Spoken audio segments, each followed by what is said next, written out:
Hi hello नमस्कार सर्वांना. आज आपण प्यार तुमसे हो गया या कथामालिकेचा भाग 4 पाहणार आहोत. चला तर मग वेळ न घालवता सुरुवात करूया.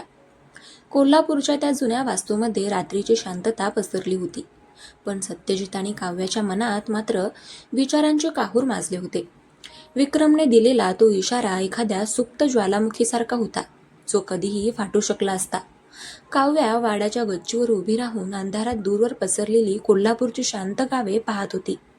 वारा सुसाट सुटला होता आणि तिच्या केसांच्या बटा तिच्या चेहऱ्यावर येत होत्या. सत्यजित हळूच गच्चीवर आला. त्यानं पाहिलं की काव्या खूप विचारात आहे. घाबरली आहेस का? त्याने विचारले. त्याचा आवाज आता बॉस सारखा नव्हता, तर त्यामध्ये एक आपुलकी होती. काव्या मागे वळली. भीती स्वतःची वाटत नाहीये सत्या, भीती तुमची वाटतेय. तो माणूस विक्रम, त्याच्या डोळ्यांमध्ये खूप द्वेष होता. आणि आज मुंबईमध्ये जे काही झालं ते सगळं एकमेकांशी जोडलेलं आहे का? सत्यजित तिच्या जवळ जाऊन उभा राहिला. हो, विक्रमला माझ्या वडिलांनी एकदा एका मोठ्या गुन्ह्यात पकडलं होतं. तेव्हापासून तो आमच्या कुटुंबाचा द्वेष करतो. माझ्या वडिलांच्या मृत्यूचा थेट पुरावा मला कधीच मिळाला नाही, पण मला खात्री आहे की तोच यामागे आहे. आता कवच प्रोजेक्टच्या माध्यमातून मी एक अशी यंत्रणा उभी करतोय ज्यामुळे विक्रमसारख्या गुन्हेगारांचे धंदे कायमचे बंद होतील. म्हणूनच त्याला मी नकोय, आणि आता तू माझ्यासोबत आहेस म्हणून त्याला तूही नको आहेस. काव्याने त्याचा हात हातात घेतला. मी या सगळ्यासाठी तयार आहे. आपण उद्याच मुंबईला निघूया का? तिथे डेटा लीकचा प्रॉब्लेम आपल्याला आधी सोडवावा लागेल. सत्यजितने होकार दिला, पण त्याचवेळी वाड्याच्या खालून जोरात ओरडण्याचे आवाज आले. दोघेही धावत खाली गेले. अंगणामध्ये सत्यजितचा जुना विश्वासू नोकर नामदेव काका जखमी अवस्थेत पडले होते. त्यांच्या हाताला वार झाला होता. काय झालं नामदेव काका? सत्यजितने त्यांना सावरत विचारलं. धनी, काही माणसं आली होती. त्यांनी निरोप दिलाय की जर तुम्ही उद्या सकाळी कुस्तीच्या मैदानात आला नाही तर हा वाडा जळून खाक होईल, नामदेव काका कळवळून म्हणाले. सत्यजितचे डोळे रागाने लाल झाले. त्याने आपल्या हाताची मूठ घट्ट आवळली. मैदानात? मैदानात? ठीक आहे. त्यांना म्हणावं, सत्यजित रणसिंह पळून जाणारा माणूस नाही. उद्या कुस्तीही होणार आणि हिशोबही पूर्ण होणार. काव्या अस्वस्थ झाली. सत्या, तुम्ही कुस्ती खेळणार? पण तुमच्या हाताला आधीच जखम आहे. हे धोकादायक आहे. काव्या, कोल्हापूरची पद्धत आहे. इथे शब्दापेक्षा कुस्तीला म्हणजे कृतीला जास्त महत्त्व दिलं जातं. जर मी उद्या तिथे गेलो नाही तर विक्रमला वाटेल मी घाबरलो, आणि माझ्या वडिलांच्या वाड्याला धक्का लागलेला मी सहन करणार नाही, सत्यजित ठामपणे म्हणाला. दुसऱ्या दिवशी सकाळी कुस्तीच्या मैदानात मोठी गर्दी जमली होती. विक्रम आपल्या माणसांसह तिथे हजर होता. त्याने एका धिप्पाड पैलवानाला मैदानात उतरवलं होतं. सत्यजितने आपला कोट काढला. शर्टाचे बाह्य वर दुमडले आणि अंगावरची माती कपाळाला लावली. काव्या गर्दीत एका कोपऱ्यात उभी राहून देवाचा धावा करत होती. तिच्या हाताला घाम सुटला होता. मैदानात कुस्ती सुरू झाली. तो पैलवान सत्यजितपेक्षा मोठा आणि ताकदवान होता, पण सत्यजितकडे जिद्द आणि तंत्र होतं. त्याने 2-3दा सत्यजितला मातीत पाडलं, पण सत्या प्रत्येक वेळी पुन्हा उभा राहिला. काव्याचे डोळे भरून आले होते. तिला त्याचे दुखणे पाहवत नव्हते. अचानक सत्यजितने एक अशी चाल खेळली की तो पैलवान खाली कोसळला. सत्यजितने त्याला 4ही मुंड्या चित्त केलं. अख्खं मैदान टाळ्यांच्या कडकडाटाने भरून गेलं. विक्रमचा चेहरा काळवंडला होता. सत्यजितने मातीतून उठून सरळ विक्रमकडे पाहिले आणि इशारा केला. कुस्ती संपल्यावर काव्या धावत त्याच्याकडे गेली. तुम्ही ठीक आहात ना? तिने आपल्या ओढणीने त्याच्या चेहऱ्यावरील माती पुसली. सत्यजित दमला होता, पण त्याच्या चेहऱ्यावर एक विजय होता. मी ठीक आहे. आता विक्रमला कळलं असेल की मला हरवणं सोपं नाही. ते वाड्यावर परतले आणि तातडीने मुंबईला निघाले. गाडीमध्ये सत्यजितने आपला लॅपटॉप उघडला आणि काही कोडिंग सुरू केलं. काव्या, आता आपल्याला डिफेन्स मोडमध्ये नाही तर अटॅक मोडमध्ये यावं लागेल. तू तुझ्या डिझाईन्समध्ये एक असा वॉटरमार्क तयार कर जो फक्त आपल्या सिस्टीमला ओळखता येईल. जर कोणी डेटा चोरला तर तो कुठे गेलाय हे आपल्याला लगेच कळेल. काव्याने लगेच कामाला सुरुवात केली. प्रवासाच्या त्या 6 तासांमध्ये दोघांनी मिळून एक जबरदस्त सापळा रचला. मुंबईमध्ये पोहोचल्यावर ते सरळ ऑफिसमध्ये गेले. रात्र झाली होती, पण कोणीही घरी गेलं नव्हतं. पूर्ण टीम कामात होती. काव्याने तिच्या केबिनमध्ये बसून ते खास डिझाईन्स तयार केले. सत्यजित तिच्या पाठीशी उभा राहून तिला मार्गदर्शन करत होता. त्या रात्री पुन्हा एकदा त्या दोघांना जाणवलं की संकटात त्यांचं नातं अधिक घट्ट होत चाललं आहे. पहाटेच्या सुमारास काव्याला खुर्चीवरच डोकं टेकून झोप लागली. सत्यजितने हळूच तिच्यावर आपलं जॅकेट टाकलं. त्याने तिच्या चेहऱ्याकडे पाहिलं. तिला या सगळ्या धोक्यात आणल्याबद्दल त्याला अपराधी वाटत होतं. पण त्याच वेळी तिच्याबद्दलचं त्याचं प्रेम आता लपून राहिलं नव्हतं. त्याने तिच्या कपाळावर एक हलकीशी पप्पी दिली. हा त्यांच्यातील पहिला शारीरिक स्पर्श होता जो खूप काही सांगून गेला. सकाळी 9 वाजता सत्यजितच्या सिस्टीमवर एक बीप असा आवाज आला. पकडला गेला. तो ओरडला. काव्या दचकून जागी झाली. काय झालं? कोणीतरी डेटा लीक करण्याचा प्रयत्न केलाय आणि त्याचं लोकेशन ट्रॅक झाले. हे लोकेशन विक्रमच्या मुंबईतल्या ऑफिसचंच आहे. सत्यजितच्या चेहऱ्यावर एक क्रूर हास्य होतं. आत्ता खेळ संपला. सत्यजितने लगेच पोलिसांना आणि त्याच्या खास टीमला सोबत घेतलं. काव्याला त्याने ऑफिसमध्ये सुरक्षित राहण्यास सांगितलं. नाही सत्या, मी पण येणार. हा माझाही लढा आहे. तिने हट्टच धरला. सत्यजितने तिचा हट्ट मान्य केला. ते विक्रमच्या ऑफिसवर पोहोचले. तिथे पोलिसांच्या मदतीने छापा टाकण्यात आला. विक्रमचा माणूस रंगेहात पकडला गेला. जेव्हा विक्रमला हे कळलं तेव्हा तो वेडापिसा झाला. पण सत्यजितला माहीत होतं की विक्रम इतक्या लवकर हार मानणारा नाही.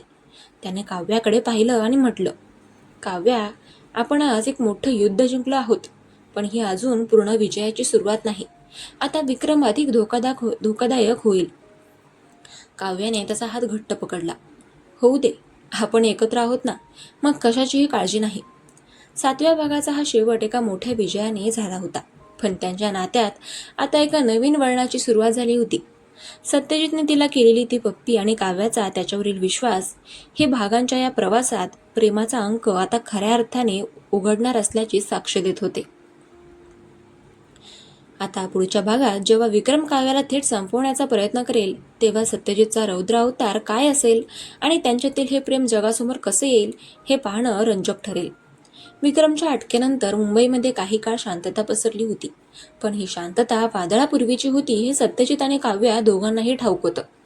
सत्यजितने आता आपला कवच प्रोजेक्ट पूर्णत्वास नेण्यासाठी दिवसरात्र एक केली होती. काव्या ही ऑफिसमध्येच आपला जास्तीत जास्त वेळ घालवत होती. आता त्यांच्यातलं नातं फक्त बॉस आणि एम्प्लॉई राहिलं नव्हतं. त्यांच्या नजरा, एकमेकांबद्दलची काळजी आणि नकळत होणारे स्पर्श बरंच काही सांगून जात होते. आता या भागाची सुरुवात होते ती एका अतिशय महत्त्वाच्या इव्हेंटने. सत्यजितच्या कंपनीने कवच प्रोजेक्टचं भव्य लॉन्चिंग मुंबईतील एका प्रसिद्ध हॉटेलमध्ये आयोजित केलं होतं. या इव्हेंटसाठी देशातील मोठे उद्योजक आणि सुरक्षा यंत्रणाचे अधिकारी येणार होते. काव्याने या संपूर्ण इव्हेंटचं डिझाईन आणि सादरीकरण स्वतःच्या देखरेखीखाली तयार केलं होतं. सत्यजितने त्या दिवशी गडद निळ्या रंगाचा टक्सिडो घातला होता. त्याचा रुबाब एखाद्या राजासारखा दिसत होता, पण त्याची नजर सारखी दरवाजाकडे लागली होती.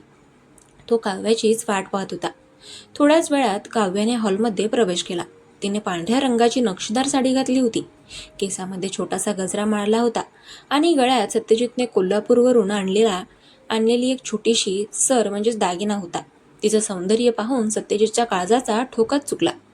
तो तिच्या जवळ गेला आणि दबल्या आवाजात म्हणाला, आज माझं लक्ष सादरीकरणापेक्षा जास्त तुझ्यावरच असेल असं वाटतंय मला. काव्या थोडी लाजून हसली. सर, लक्ष प्रोजेक्टवर द्या, नाहीतर कवच कमकुवत पडेल. मग इव्हेंट सुरू झाला. सत्यजितने स्टेजवर जाऊन आपल्या भाषणाला सुरुवात केली. त्याचं बोलणं, त्याचा आत्मविश्वास पाहून हॉलमध्ये टाळ्यांचा कडकडाट झाला. काव्या बाजूला उभी राहून अभिमानाने त्याच्याकडे पाहत होती. पण अचानक तिची नजर हॉलच्या एका कोपऱ्यात असलेल्या वेटरवर गेली. त्या वेटरच्या हालचाली थोड्या संशयास्पद होत्या. त्याने आपल्या खिशातून काहीतरी काढलं आणि तो स्टेजच्या मागच्या बाजूला जाऊ लागला. काव्याला काहीतरी काळबेरा असल्याचा भास झाला.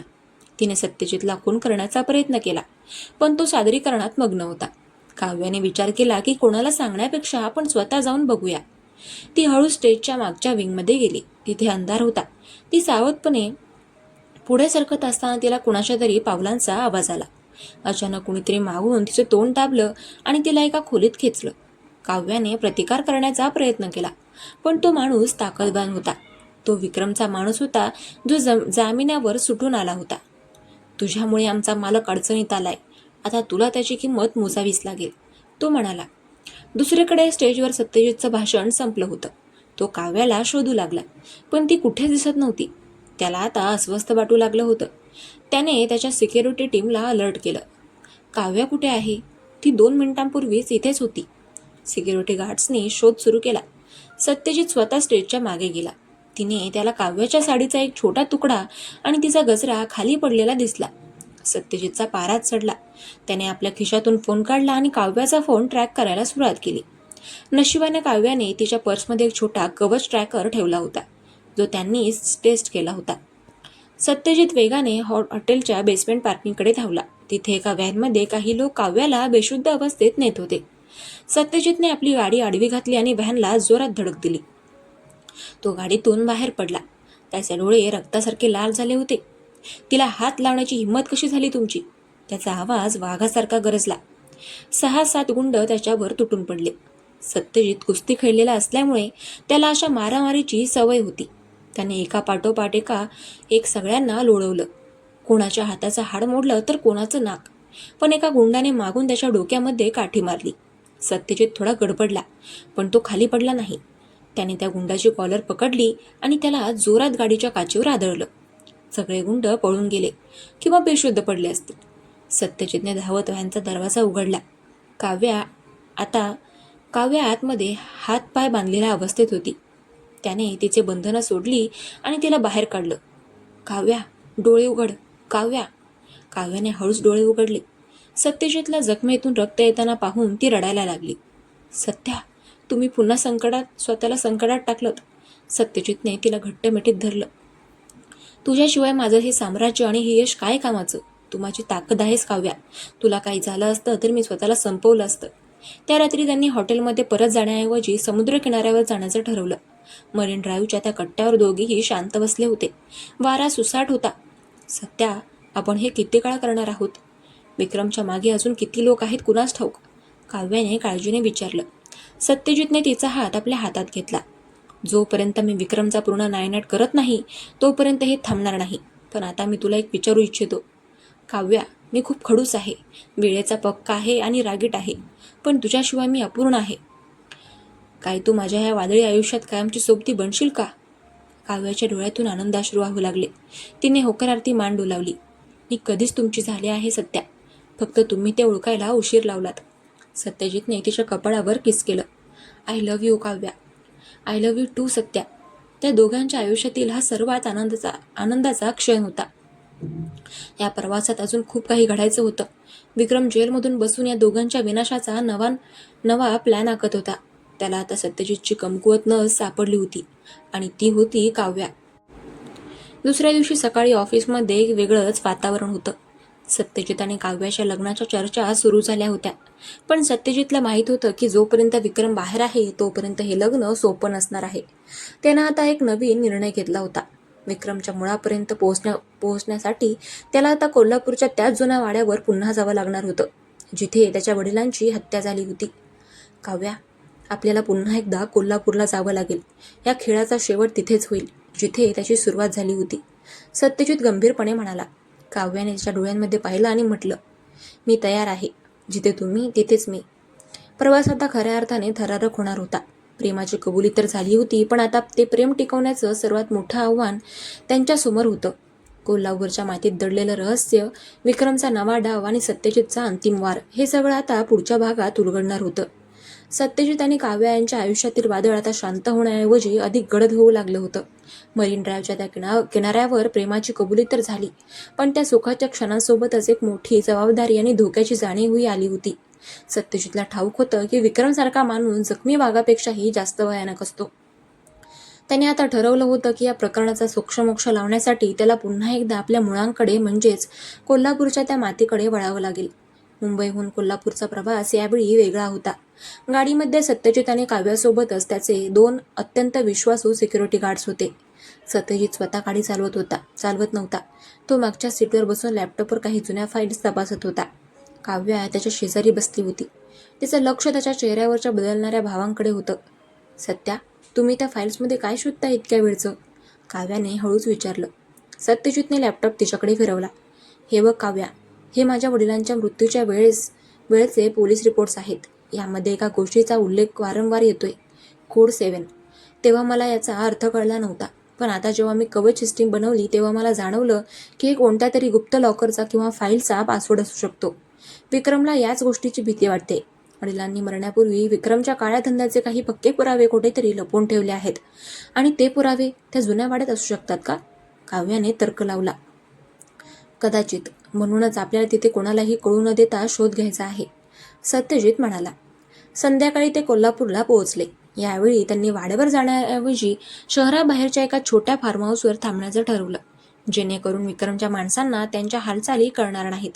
पण कोल्हापूरची माती आणि इथली माणसं विक्रमच्या खिशात होती. ते पोहोचल्याच्या अर्ध्या तासातच विक्रमच्या कानावर बातमी गेली. फार्म हाऊसवर रात्रीची जेवणं उरकल्यावर सत्यजित आणि काव्या बाहेर फिरत होते. कोल्हापूरची ती थंडी आणि आजूबाजूला असलेल्या उसाच्या शेतांचा तो गोड सुगंध, सगळं किती स्वप्नवत होतं. काव्या, मला भीती वाटते की मी तुला या सगळ्यात ओढून तुझं शांत आयुष्य उद्ध्वस्त करतोय, सत्यजितने तिचे दोन्ही हात हातात घेत म्हटलं. काव्याने त्याच्या डोळ्यांमध्ये डोळे घालून पाहिलं. सत्या, तुम्ही अजूनही मला परक समजताय का? ज्या दिवशी मी तुमच्या ऑफिसमध्ये पाऊल ठेवलं आणि तुमच्या त्या करारी नजरेला उत्तर दिलं, त्याच दिवशी माझं नशीब तुमच्याशी जोडलं गेलं होतं. हे युद्ध आता तुमचं एकट्याचं नाहीये, हे आपलं आहे. सत्यजितने तिला जवळ घेतलं. तू इतकी हिंमत कुठून आणतेस? तुमच्या प्रेमातून, तिने हसून उत्तर दिलं. अचानक लांबून काही गाड्यांचे दिवे दिसू लागले. सत्यजित सावध झाला. त्याने काव्याला मागे सारलं. 5-6 गाड्या फार्म हाऊसच्या गेटपाशी येऊन थांबल्या. त्यातून विक्रमचे उजवे हात मानले जाणारे काही गुंड उतरले, पण त्यांच्यासोबत एक अशी व्यक्ती होती जिला पाहून सत्यजितच्या पायाखालची जमीनच सरकली. ती व्यक्ती होती सत्यजितचे काका प्रतापराव. ज्या काकांच्या प्रकृतीसाठी सत्यजित मुंबईहून धावत आला होता, तेच काका आज विक्रमच्या माणसांसोबत उभे होते. काका, तुम्ही इथे आणि यांच्यासोबत? सत्यजितचा आवाज रागाने आणि धक्क्याने कापला. प्रतापराव पुढे आले. त्यांच्या चेहऱ्यावर आता तो आजारपणाचा मुखवटा नव्हता. सत्या, अरे तू अजून लहान आहेस. तुला वाटलं तू मुंबईत असून साम्राज्य उभं केलंस म्हणजे तू खूप मोठा झालास. या कोल्हापूरच्या गादीवर आणि या जमिनीवर माझा अधिकार आहे. तुझ्या वडिलांनी ती सर्व संपत्ती आणि ते पुरावे तुझ्या नावावर करून मोठी चूक केली. म्हणजे वडिलांच्या मृत्यूच्या मागे विक्रमसोबत तुम्हीही होतात? सत्यजितच्या डोळ्यातून आता अंगार फुलला होता. प्रतापराव कुत्सितपणे हसले. त्यांना आम्ही खूप समजावलं की विक्रमसोबत हात मिळवणी करा, खूप पैसा मिळेल, पण ते कसले ऐकतायत? ते आपल्या तत्वांना चिटकून राहिले आणि शेवटी त्या तत्वांनीच त्यांचा बळी घेतला. आता तीच वेळ तुझ्यावर आली आहे. ते पुरावे कुठे आहेत ते सांग, नाहीतर या पोरीचा चेहरा तू पुन्हा बघू शकणार नाहीस. सत्यजितने चपळाईने आपल्या कमरेला असलेला पिस्तूल काढला, पण त्यापूर्वीच प्रतापरावांच्या माणसाने काव्याच्या मानेवर सुरा ठेवला होता. सत्या, काही करू नकोस प्लीज, काव्या उरडली. सत्यजित हतबल झाला होता. त्याच्या आयुष्यातील सर्वात जवळच्या माणसानेच त्याला दगा दिला होता. ठीक आहे, मी सांगेन ते कुठे आहेत, पण आधी काव्याला सोडा. आधी पुरावे, मग ही पोरगी, विक्रमचा माणूस गरजला. सत्यजितने त्यांना वाड्याच्या दिशेने नेलं. मध्यरात्रीचा वेळ होता. वाडा अंधारात अधिकच भीतीदायक वाटत होता. सत्यजित त्यांना वाड्याच्या तळघरात घेऊन गेला. तिथे एक जुनी भिंत होती, ज्यावर त्याच्या वडिलांचा फोटो टांगलेला होता. सत्यजितने त्या फोटोच्या मागच्या बाजूला असलेल्या एका गुप्त खणाची चावी फिरवली. आता एक लहानशी धातूची पेटी होती. प्रतापरावांनी ती पेटी हिसकावून घेतली. अखेर हेच ते पुरावे ज्याच्यासाठी आम्ही 20 वर्ष वाट पाहिली. त्यांनी पेटी उघडली, पण आतमध्ये फाईल्स ऐवजी फक्त एक जुना पेनड्राईव्ह आणि एक चिठ्ठी होती. चिठ्ठीवर लिहिलं होतं, सत्या, मला माहीत होतं की एक दिवस हे लोक तुला इथे घेऊन येतील. गद्दार नेहमी आपल्याच घरात असतो. तुझ्या काकांवर कधीच विश्वास ठेवू नकोस. प्रतापराव संतापले. हा पेनड्राईव्ह, यात काय आहे? सत्यजितने एक तिरकस हास्य केलं. यात तुमच्या विनाशाची स्क्रिप्ट आहे काका. हा पेनड्राईव्ह जेव्हा मी सिस्टमला लावीन, तेव्हा विक्रमच्या सर्व बेनामी संपत्तीचे व्यवहार थेट इन्कम टॅक्स आणि पोलीस हेडक्वार्टरला जातील, आणि हे मी आधीच सेट केलंय. एवढ्यात सत्यजितने काव्याला एका बाजूला ढकललं आणि स्वतः गुंड्यावर तुटून पडला. तळघरात एकच राडा सुरू झाला. सत्यजितने एका हाताने प्रतापरावांची कॉलर पकडली आणि त्यांना भिंतीवर आदळलं. वडिलांशी गद्दारी केलीत, आता या मुलाचा रुद्र अवतार बघा. काव्यानेही धीर सोडला नाही. तिने बाजूला पडलेली एक जड काठी लाकडी वस्तू उचलली आणि जो गुंड तिच्याकडे येत होता त्याच्या डोक्यात घातली. सत्यजितने आपल्या प्रोफेशनल ट्रेनिंगचा वापर करून एका पाठोपाठ एक गुंडांना धूळ चारली, पण विक्रम तिथे नव्हता. तो बाहेरून हे सगळं मॉनिटर करत होता. त्याने फोनवरून आदेश दिला, वाड्याला आग लावून द्या, सगळे आतच जळून खाक झाले पाहिजेत. काही वेळातच वाड्याच्या वरच्या मजल्यावरून आगीचे लोट दिसू लागले. जुनं लाकूड असल्यामुळे आग वेगाने पसरत होती. धुराचे लोट तळघरात येऊ लागले. सत्या, बाहेर चला, आग लागलीये, काव्या ओरडली. सत्यजितने प्रतापरावांना तिथेच सोडलं आणि काव्याचा हात धरून तो वरच्या दिशेने निघाला. जिना आगीच्या भक्षस्थानी पडला होता. चहू बाजूला लाकडं पडत होती. सत्यजितने आपल्या अंगावरचं जॅकेट काढलं आणि काव्याच्या तोंडावर धरलं. माझ्यावर विश्वास ठेव काव्या, आपण बाहेर पडू. सत्यजितने एका खिडकीची काच फोडली आणि काव्याला आधी बाहेर ढकललं. तो स्वतः बाहेर येणार इतक्यात एक जळता वासा त्याच्या अंगावर पडला. सत्या, काव्या बाहेरून जोरात ओरडली. तिचं हृदय थांबल्यासारखं झालं. सत्यजितने पूर्ण ताकद लावून तो वासा बाजूला सारला. त्याचे कपडे थोडे जळले होते, पण त्याने हिंमत हारली नाही. तो खिडकीतून बाहेर उडी मारली. दोघेही खाली मातीत पडले. वाडा त्यांच्या डोळ्यासमोर जळत होता. कोल्हापूरची ती ऐतिहासिक वास्तू आता राख होत होती. पण त्या आगीमध्ये सत्यजितच्या वडिलांचे पुरावे आणि काकांचे पाप दोन्हीही जळून भस्म होत होते. सत्यजितने काव्याला घट्ट मिठी मारली. दोघेही रडत होते. गेलं, सगळं गेलं सत्या, काव्या म्हणाली. नाही काव्या, तो पेनड्राईव्ह माझ्या खिशात आहे. मी त्यांना दिलेला पेनड्राईव्ह डमी होता. सत्यजितने खिशातून तो मूळ पेनड्राईव्ह काढला.